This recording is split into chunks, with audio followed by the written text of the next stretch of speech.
শহীদ ওসমান হাদির জানাজায় লাখো মানুষের অংশগ্রহণ এবং লাখো মানুষের অংশগ্রহণ আসলে একটি জানাজা নয়, সেটি একটি মহাবিক্ষোভ সমাবেশে রূপান্তরিত হয়েছে। কারণ এখানে যারা অংশগ্রহণ করেছে তারা এই হাদির বিচারের দাবিতে, হাদি হত্যার বিচারের দাবিতে তারা কিন্তু আওয়াজ তুলেছেন এবং আধিপত্য বিরোধী যে স্লোগানগুলো ছিল, বিশেষ করে দিল্লি না ঢাকা কিংবা এই ধরনের যে স্লোগানগুলো ছিল, বিশেষ করে ভারত না বাংলাদেশ, বাংলাদেশ বাংলাদেশ যে স্লোগান কিংবা আজাদির যে স্লোগানগুলো, এগুলো কিন্তু এখানে মুখরিত হয়েছে। কারণ আপনি জানেন যে হাদির যে মূল আদর্শ, সেই মূল আদর্শ ছিল ইনসাফ ও ন্যায়ের একটি কল্যাণ রাষ্ট্র গঠন করা, ইনসাফের রাষ্ট্র গঠন করা, একটি উদার গণতান্ত্রিক রাষ্ট্র গঠন করা এবং যে শক্তিগুলো বাংলাদেশের যে আধিপত্য হিসেবে এদিন খবরদারি করেছিল, সেই খবরদারিগুলোকে নির্মূল করা তার মূল ভীষণ ছিল।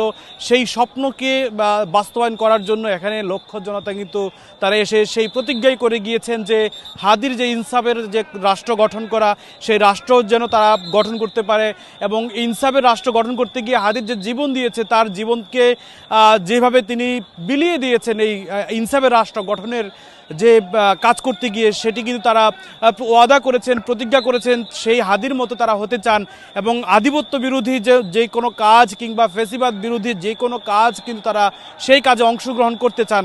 হাদির জানাজায় আজকে আসলে লক্ষ মানুষ উপস্থিতি জানান দিয়েছে যে হাদি আসলে কেমন মানুষ তৈরি করে গিয়েছেন এবং হাদি আসলে এই ছোট্ট জীবনে তিনি যে ওয়াদাগুলো করেছেন, তিনি যে স্বপ্নগুলো করেছেন, স্বপ্নগুলো দেখেছেন, তিনি যে তার কাজের মাধ্যমে যতগুলো মেসেজ দিতে চেয়েছেন, সেই মেসেজগুলো কিন্তু সেখান থেকে সেই মেসেজগুলো কিন্তু তিনি ইতিমধ্যে তার এই ছোট্ট জীবনে কিন্তু সাধারণ মানুষকে কিন্তু দিয়ে গেছেন। আপনারা জানেন তিনি ঢাকা ৮ আসন থেকে তিনি কিন্তু নির্বাচন করতে চেয়েছেন, সেখানেও তিনি কিন্তু একটি বিপ্লব ঘটিয়েছেন। কারণ তিনি তার সংসদীয় আসনে যেভাবে নির্বাচনী প্রচারণা অংশ নিয়েছেন এবং নির্বাচনী প্রচারণা শুরু করেছেন, সেটি কিন্তু বাংলাদেশে বিরল। বাতাসা এবং মুড়ি দিয়ে তিনি কিন্তু সেই তার নির্বাচনী প্রচারণা অংশ নিয়েছিলেন।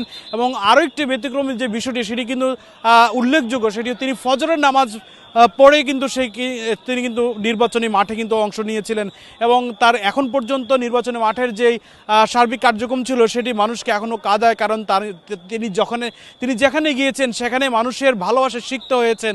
কারণ তাকে যারা ভালোবাসতেন তারা কিন্তু তার কাছে এসে তার পকেটে কিন্তু কিছু অর্থ দিয়ে যেতেন এবং তারা কিন্তু তাকে বলতেন যে তোমাকে আসলে আমরা অনেক পছন্দ করি, ভালোবাসি এবং তোমার কথাগুলো এত ভালো লাগে, আসলে তোমার নির্বাচনী প্রচারণায়, তুমি একজন মধ্যবিত্ত ফ্যামিলির সন্তান, নির্বাচন পরিচালনায় যে ব্যয় সেটি তুমি একা বহন করতে পারবে না, যার কারণে সেই সকল মানুষরা কিন্তু তার পকেটে টাকা দিয়ে যেতেন।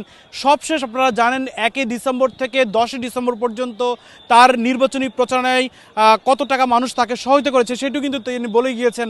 সেখানে তিনি উল্লেখ করেছেন 6 লক্ষ টাকার মতো তিনি তার কাছে আসলে বিভিন্ন মাধ্যমে, বিশেষ করে সরাসরি এবং বিভিন্ন ব্যাংক অ্যাকাউন্টের মাধ্যমে তাকে কিন্তু মানুষ তার কাছে টাকাগুলো পাঠিয়েছেন যেন নির্বাচনী প্রচারণায় তিনি সুন্দরভাবে তিনি সম্পন্ন করতে পারেন। সার্বিক বিষয় যদি বলি, তিনি আসলে মধ্যকথা যে স্বপ্নটা দেখে গিয়েছেন সেটি হলো ইনসাফের রাষ্ট্র।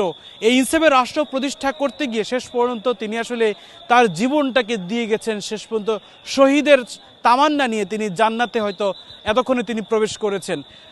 শহীদ ওসমান হাদির জানাজায় লাখো মানুষ অংশগ্রহণে এখানে শেষ হলো তার সবশেষ তার যে পরিণতি, সেটি হচ্ছে তার কবর। সেই কবরটি জাতীয় কবি কাজী নজরুল ইসলামের পাশেই তার কবরটি দেয়া হচ্ছে, সেখানেই তার চিরনিদ্রায় শায়িত থাকবেন শহীদ ওসমান হাদি।